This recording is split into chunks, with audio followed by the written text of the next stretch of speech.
Hello and welcome to Currency Point, presented by me, Evan Lucas, for FP Markets. As always, please have a very good read through of the disclaimer on screen.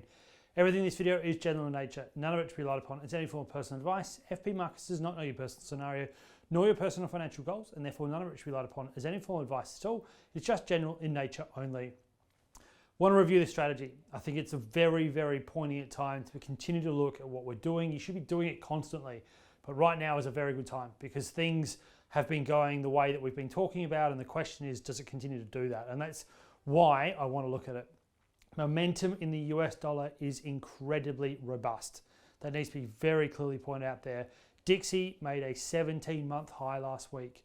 Euro dollar, new 17-month low. The fact that it's smashed through 112 and held on to 111 and the higher ends shows you that that momentum in that trade is going one way at the moment.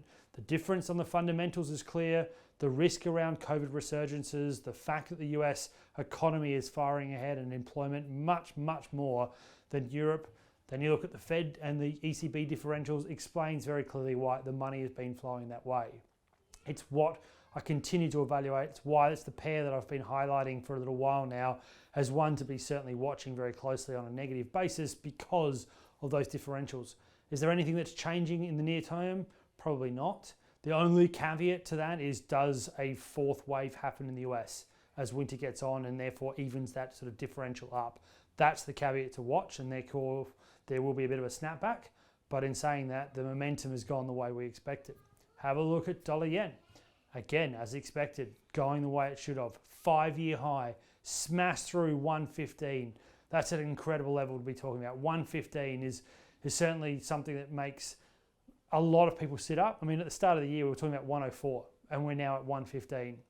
And make the Japanese pretty happy in terms of what they've been trying to do for a long, long time in their 3-arrow process with Abe economics and trying to do those twists, etc., to make Japanese products more cheap to Americans particularly. But it's more than that. It's the fact that all roads lead to the US economic recovery from COVID, and the Japanese are clearly investing in it. Again, the real yield differential, which has been the key driver for that pair, continuing on. So we continue to watch that quite closely, and explains what's going on in that space. They're the two I've been highlighting quite heavily, but you can look at things like cable as well.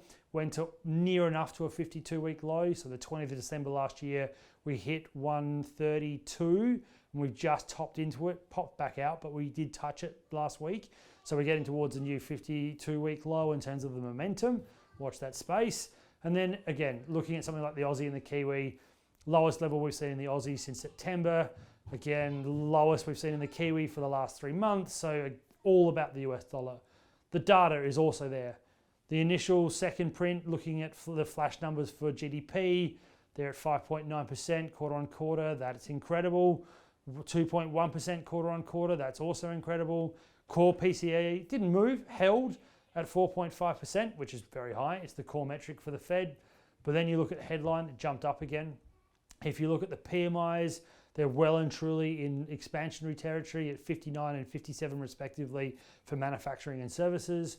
You look also at the other leading indicators, things like the Philly Fed index. You have a look also at the Richmond Fed index. All these numbers are really positive, and they're in the 60s. Don't forget, 50 is the break-even point between optimism and pessimism, or expansion and contraction.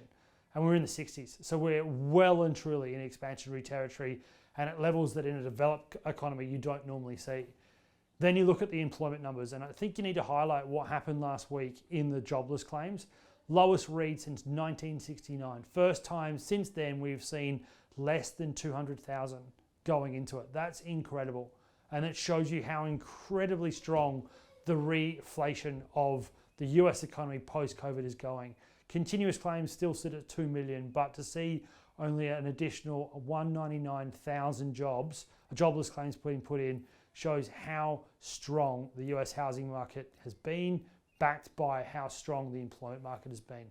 And that's why the US dollar is so positive and remains reassessing where we are. At the moment, there isn't any signs that we should be moving away from the greenback.